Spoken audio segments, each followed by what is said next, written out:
What's going on YouTube? In today's video I'm going to be showing you guys my bike collection. Now I do have more pocket bikes and bicycles in there, but these are the three main builds, and you may be saying I haven't seen this one before. We'll get to that in a second, but let's start off on the Harley Davidson. So nothing's really changed with this bike. Still got the white walls on it, still got the MZ clone, which is great, and LA Hover, shout out to him. He just did a performance video on the MC65 clone, which this pipe is. And it's definitely one of the best performing pipes out there. So I'm glad I put that on with a $40 muffler. I'm sure you guys have seen that in my MC clone video. Motor stayed the same for pretty much everything else. I went ahead and put a new wrist pin and bearing in there today, just because the crap Chinese ones aren't necessarily that good. And yeah, and then there's a little Springer seat. Just, this has been pretty much the same, over the last, I would say, 2 months it's been like this. Obviously I've been cleaning, maintaining it. And I've been doing maintenance videos to come up for that. But Indian here, not much has changed with this bike either. Still like I said, these two bikes were redone in the summer. That one was done on July 6th. This one was done in the middle of June, I guess you could say. And the paint is just gorgeous on this bike. It always has been. And ooh, yeah, I put a front fender on with an L bracket. Sorry for the wind noise, guys. It's a beautiful fall day out. And then now the hyper build. So you guys have probably seen this on YouTube, or you've seen this kind of build on YouTube. A hyper cruiser motorized bike.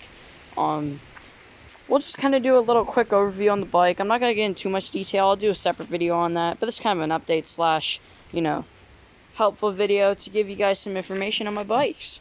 Starting up with the bars, we have some wide sweeping bars. We have a gold hyper emblem. We have nice thick street tires. We have some hyper stickers down the fork. We got some nice rubber aluminum pedals. Down at the motor, right now, I know it looks really stock, but guys, trust me, once I save up, I'm getting an MZ clone for this. Muffler, high compression head, all that stuff, carburetor. Like, I'm going to friggin' tune this thing. But for now, it's just a stock, upgrades. I got a bigger filter, poured and polished cylinder. It is a big bore kit. It came like that. Triumph gas tank from the old Triumph, if you guys remember that blue bike I used to have. Well, I transferred the motor onto this. Now, on this bike, I was able to run a hub adapter. I know you guys have been waiting for me to do this, because y'all are like, ooh, get a hub adapter. Don't get me wrong. They're great on a... They're great on a bigger hub because they clamp on super nice. But on mountain bikes with a tapered hub, they're just no good. So I run rag joints on these two and hub adapter on this one. This rack did not come with it. I went ahead and installed that off another bike I had. And we got some lights up here, just some little dollar store cheapies, and a front fender. Sadly, I couldn't run the chain tensioner. Or sorry, not the chain tensioner, the chain guard. I could run the chain tensioner, but speaking of that, it was difficult to install just because of the way the frame was adjusted.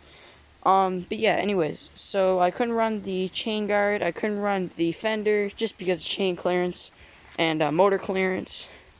But guys, I'm going to wrap up the video on the bike update. I'm going to do a maintenance video. I'm going to be doing a hyper build detail. Basically, I'm going to go over the bike really well. And I'll catch you guys back in the next video. Peace. Have a wonderful day as always.